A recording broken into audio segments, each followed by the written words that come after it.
Jeethu Joseph direct ചെയ്ത് ആസിഫ് അലിയും Aparna Balamurali star ചെയ്യുന്ന മിറാഷ് എന്ന ഈ സിനിമ ഒറ്റ വാക്കി പറഞ്ഞ ഒരു ആവറേജ് അല്ലെങ്കിൽ ബിലോ ആവറേജ് എക്സ്പീരിയൻസ് ആണ് എനിക്ക് കിട്ടിയത്.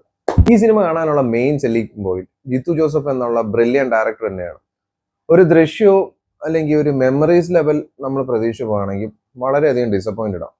കാരണം ഇത് സിനിമയുടെ പേസിങ് വളരെ സ്ലോ ആണ്. ഇപ്പം മെമ്മറീസ് നമ്മൾ എടുക്കുകയാണെങ്കിൽ സ്ലോ ആണെങ്കിലും വളരെ എൻഗേജിങ് ആണ്. പക്ഷെ ഇതില് കുറെ കാര്യങ്ങൾ നമുക്കിങ്ങനെ എഴഞ്ഞെഴഞ്ഞെഴഞ്ഞ് എപ്പോൾ തീരും എന്നുള്ള ലെവലിലേക്കൊക്കെ പോകുന്നത്.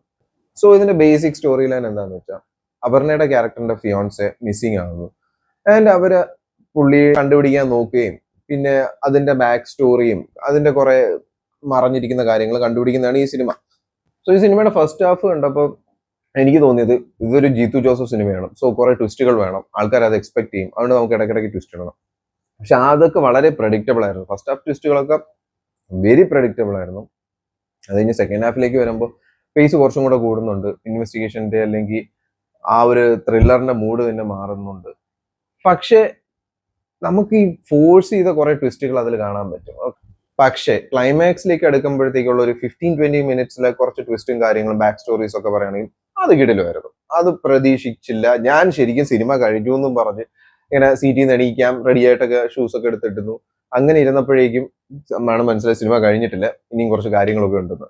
അത് കൊള്ളായിരുന്നു, അത് അടിപൊളിയായിട്ട് പോയിട്ടുണ്ട്. അതേപോലെ വേറെ കാര്യം എന്ന് വെച്ചാൽ ഇതിന്റെ മേക്കിംഗ് ആണ്. കാണുമ്പോഴത്തേക്കും നമുക്ക് ഭയങ്കര എന്താ പറയുക, ഒരു സീരിയൽ കാണുന്ന ഫീലൊക്കെ ചില സമയത്ത് തോന്നും. ഭയങ്കര ആർട്ടിഫിഷ്യൽ ഡയലോഗ്സ് ചില സമയത്ത് കയറി വരുന്നുണ്ട്. അങ്ങനെ ഒരു ഫീലിംഗ് വന്നു. പിന്നെ ഇതിന്റെ ഫൈറ്റ് സീക്വൻസ് ആണെങ്കിലും അത് എടുത്തിരിക്കുന്ന കാണുമ്പോൾ നമുക്ക് ആ ഒരു ഫുൾ ഷേക്കി ക്യാമറയും തല കറങ്ങുന്ന രീതിയിൽ എനിക്ക് ഫീൽ ചെയ്തായിരുന്നു. ബട്ട് അപ്പാർട്ട് ഫ്രം ദാറ്റ് നമ്മളിപ്പോ ഒരു ചുമ്മാ ഇരുന്ന് സമയം കളയാൻ ഉള്ള ഒരു ത്രില്ലറാണ്. ഈ വൺ ടൈമിന് ഉണ്ടോന്ന് ചോദിച്ചാൽ വൺ ടൈമിനുണ്ട്. കാരണം നല്ല ട്വിസ്റ്റ് ക്ലൈമാക്സിലേക്ക് വരുമ്പോഴത്തേക്ക് ഉള്ളതുകൊണ്ട് അങ്ങനെ കാണാൻ നമുക്ക് ഓക്കെയാണ്. ചുമ്മാ ഒരു വലിയ എക്സ്പെക്ടേഷൻ ഒന്നും ഇല്ലാതെ ഒരു വീക്കെൻഡ് ഫാമിലി ആയിട്ട് പോയിരുന്ന് കാണാൻ പറ്റുന്ന ഒരു ഡീസന്റ് വൺ ടൈം ത്രില്ലർ എന്ന് നമുക്ക് പറയാം.